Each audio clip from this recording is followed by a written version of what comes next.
What's up, 49er fans? My name is JT Magnum. Welcome back to Niner News. Third straight week of heartbreak for us 49er fans as the 49ers played 3 straight weeks of horrible football again. I mean, it started off great, but they lost to the Dallas Cowboys 24-17 in Dallas. That's what it seemed like. I mean, all the Cowboy fans were there cheering. The 49er fans were there, but it didn't seem like they were cheering at all. I mean, Dallas fans pretty much drowned out our fans. I mean, that happened to Dallas a few years ago. If you don't remember, the 49ers went to Dallas and beat Dallas, and there was all kinds of 49er fans. There was like a sea of red. We took over the stadium. Well, they got us back, and they came to our house and basically just drowned out our fans as if our fans didn't even exist. There were so many empty seats there I saw of non-49er fans. It was ridiculous. Ridiculous. But anyways, the 49ers jumped out to a 14-0 lead, and it looked great. Everything looked great until a bad call by a referee changed the whole outcome of this game, in my opinion. But I don't want to blame refs. I hate it. I don't like to blame refs. I've done it before in the past, and everybody just says, oh, you're whining and stuff like that. But how many times is it going to be where, how many chances can we get where just a ref just doesn't ruin a game or change momentum? I know refs don't do that, but a ref basically changed the game. The refs basically changed this outcome. Yeah, the 49ers could have played. It could have been different, and things would, if they would have just stopped Dallas. Yeah, you get all that, but the momentum literally shifted on one play. It all started with Jaquiski Tartt pushed Dak Prescott to the ground when they had him wrapped up already. The whistle's blown. He said he didn't hear the whistles. A lot of 49ers said they didn't hear the whistle, and he was just playing through. He just shoved them down because he was trying to get them down. And I understand his point. He basically said, okay, if the guy gets loose and he starts running away, then it's okay. He's running away and he's going to get that touchdown or he's going to get those extra yardage, and they don't care. But when I shove him after he's in the grasp and I push him down to make sure he's down, but that's not okay, and that's a foul. You know, what is a foul, what is not? And it's kind of messed up because he was standing up, he was staying up, and they weren't blowing the whistle, and then finally he shoves him down, and all of a sudden there's a flag. It's like, it's one or the other. Which one is it going to be? I get the part where it looked like unsportsmanlike conduct because he shoved him. I get that part. But the part is, what happens if he did break free? What happens if he did get loose and he takes off? They're going to give him those extra yards, or they're going to whistle him dead there. You know, they didn't say anything, so it's just annoying. The offensive play by BlaineGabbert, he comes out just firing. He comes out like looking like he's amazing, and they're praising him, and he's doing so well. And then all of a sudden, the inaccuracy starts. All of a sudden, the throwing short of the stick starts again, and it's just like, oh, it's the same Blaine. I'm gonna call him BlaineGabbert. I'm sorry, but I'm gonna keep calling him BlaineGabbert because he absolutely is garbage. I don't know. I don't even want to call him by his name because he's killing me. He's absolutely killing me. He looks like he can be a great quarterback. Looks like he could play well. Then all of a sudden just throws just crap. And it was just difficult to watch yesterday as well. What else? The referees also, it wasn't just that one play that changed momentum. The referees also didn't call 10 offensive false starts on Chaz Green, who kept jumping off sides, and Troy Aikman and Joe Buck kept saying it all game long, how he kept jumping off sides. They kept saying, he keeps jumping off sides. He keeps jumping off sides, but nobody's calling it. He keeps jumping off sides, but nobody's calling it. They kept saying it. And at one point, I think there was some website that counted how many times he jumped offside. It was close to 10 or 11. And every time, not one of them was called. Only, I think, once they finally got him. And I think it was 10 or 11 times that they missed it. They called him once. It's like, come on. How are you going to miss that? How do you miss something 10 times? Explain that to me, you guys. Like, how do you miss a passing or jumping off sides 10 times? Also, Jeremy Curley, on a couple plays, well, not just him. Torrey Smith was held on a deep ball once, I believe. Not just deep ball, but maybe a ball that's for a first down throw. Jeremy Curley was definitely held on one of those throws that was before the half, actually, that we were driving again, hopefully to score to make it either 17-7 or 21-7, but we weren't allowed because why? No pass interference was called when it was clear holding on the Dallas cornerback. It was the rookie cornerback. I forgot what his name is. Doesn't matter. But it was holding Anthony Brown. He was holding Jeremy Curley. You could see him holding him, but no call. There was repeated holding calls by the offensive line of Dallas that were not called. and it was getting to me. It was starting to really get to me. I actually went to bed pissed off last night because I was thinking about it all night long and how I was going to talk about it in this video, because I don't like when referees change outcomes of games, and by them not calling things, by them just basically not doing anything, it ruins momentum. It gains momentum for another team, and it ruins momentum of another team. And it just seemed like Dallas was the home team yesterday. One, their fans were there. Two, the rest were calling everything for them, and it was just nonstop, all Dallas all day long, and it was frustrating. So let's get to the play, because I've said enough about the refs. I can't. There's nothing you can do. There's nothing you can do about poor refereeing, and it sucks. It really sucks, but there's nothing you could do about it. So let's talk about the play. Carlos Hyde played well. I thought I'm gonna keep calling him BlaineGabbert.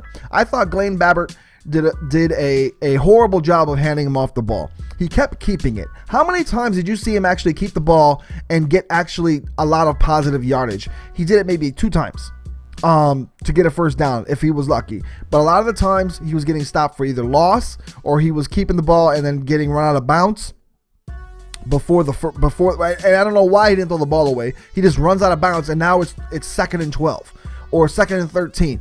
Why was he doing that? Why not throw the ball away? Why not throw it to a receiver's foot or something that's blocking or something, so that you can say you threw in the vicinity, and then you can just get 2nd and 10. But why you lose 3 yards and now we got to gain those yards back? He was driving me absolutely bonkers, and it's not the play calls, guys. It's not Chip Kelly's fault. This is BlaineGabbert's fault. And I'm not saying his name wrong. If you're coming in late to this video, I'm calling him BlaineGabbert forever until he can prove that he's BlaineGabbert. Anyways, it's Babbert's fault. It's his fault, and he is just annoying. Like, he's starting to get to the point where he's making bad decisions. He's making horrible reads. He's not throwing the ball to the right place, and when he does throw the ball to the right place, it's inaccurate. The deep ball I threw to Torrey Smith that got intercepted, you can't do that. It's Torrey Smith. You throw the ball as far as you can. You're not going to pretty much outthrow the dude. The dude is so fast, he can go get it. Joe Flacco used to just launch the ball and let Torrey Smith go run and grab it. That's just what he did. You're not going to overthrow him. I don't know what he was trying to do, but he threw this horrible pass. First of all, it was behind him and deep. The cornerback had made a good play to get the ball, but at the same time, like, he underthrew it so badly, Torrey Smith couldn't even go back to the play to go get it. So it was just frustrating. It was just really frustrating to watch yesterday.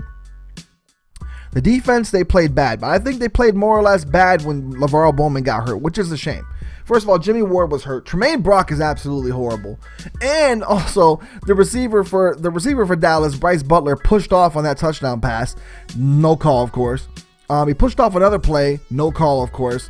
I guess, underrated wide receivers or not known wide receivers can get those calls nowadays. But anyways, Jimmy Ward, listen to me.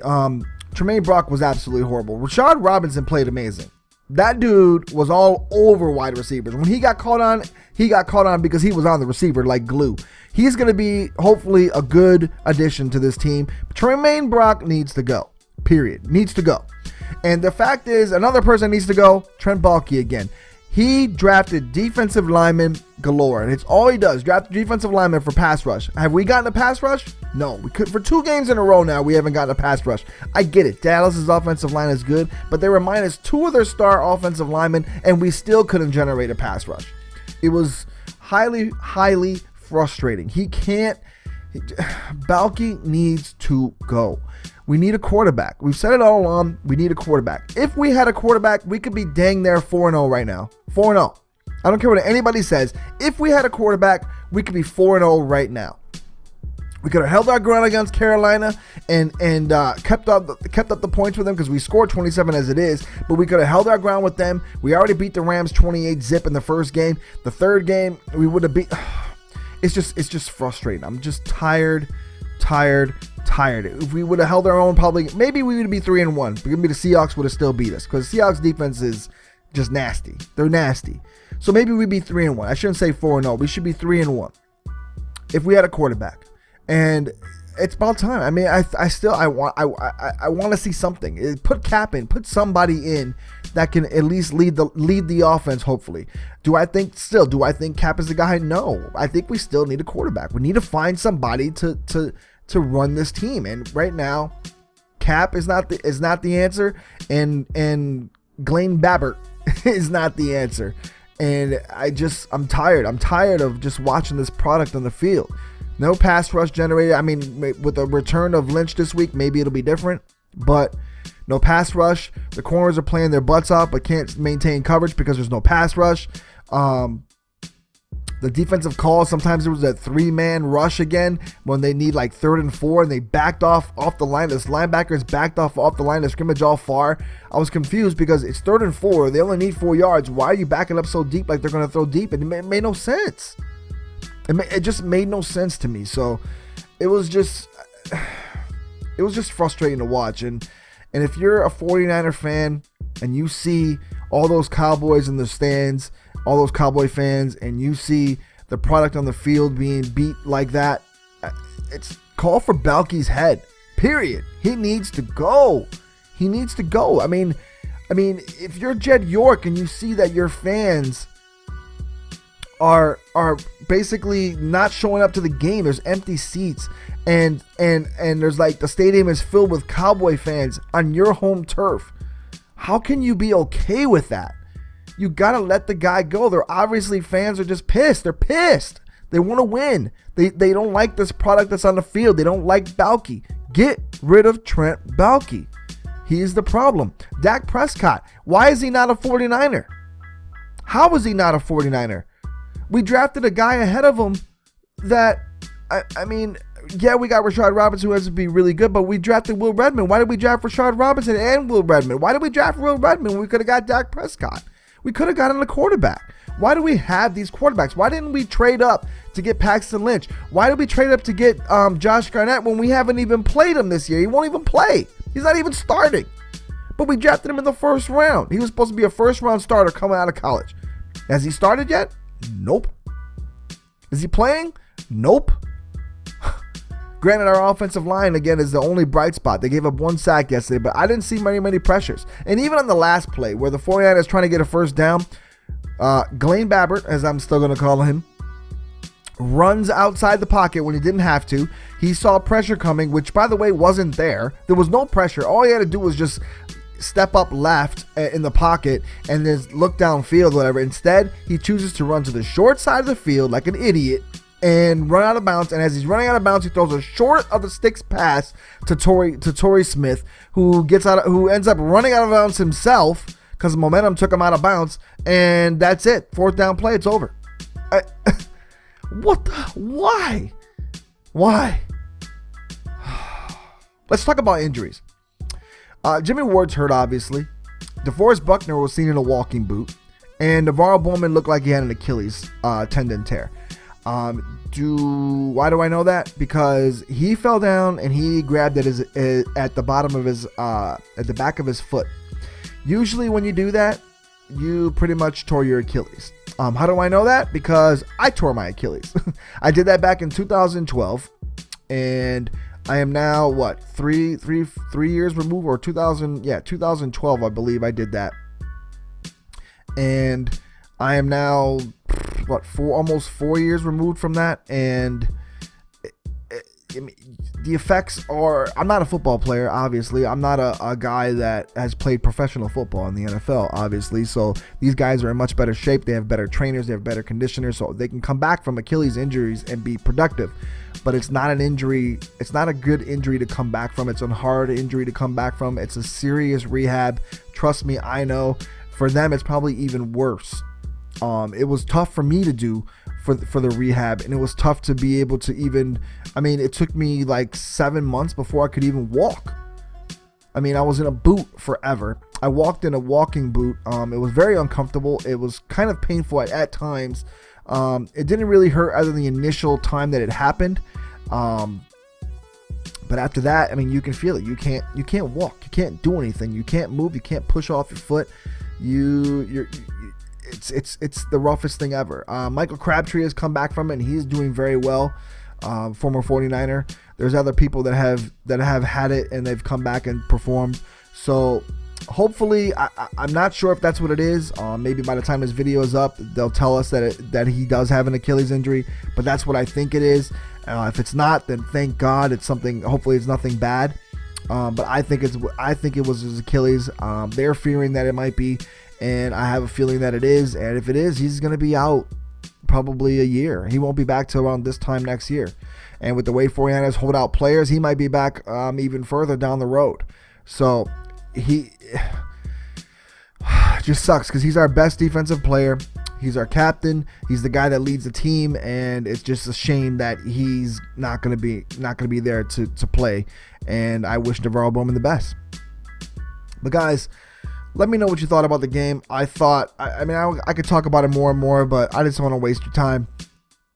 I'm just angry. I'm angry at this front office. I'm angry at a lot of things. I'm angry at the refs because I just felt like the refs took the game away from us a little bit. They took the momentum away, and every time the 49ers did something right, the refs stop them by not calling plays or letting Dallas just false start and then just get first downs off of it because of it. And who's to say we would have lost anyways? I mean, chances are we could have lost. I mean, BlaineGabbert is the quarterback, and I'm still calling him BlaineGabbert. I don't care. BlaineGabbert is the quarterback, so we would have probably still lost. But at the same time, you don't want to get a game taken away by refs, and I hate it.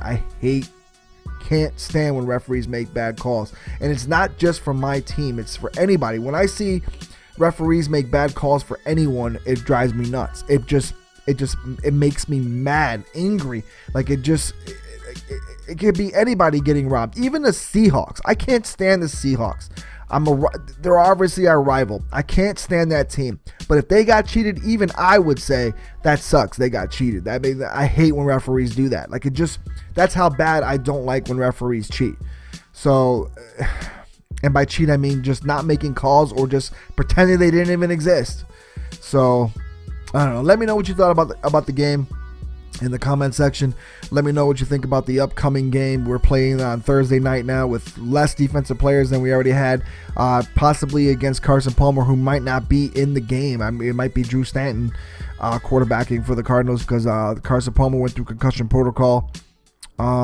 We might be without DeForest Buckner, Navarro Bowman, and Jimmy Ward, which is going to be really tough. It's going to be tough. Somebody's got to really step up on defense. I don't know who's going to have to do it, but somebody's going to have to. So let me know what you think about that and the upcoming game, and what you thought about the game against the Cowboys and the fans and Trent Baalke and all the other above stuff. All right.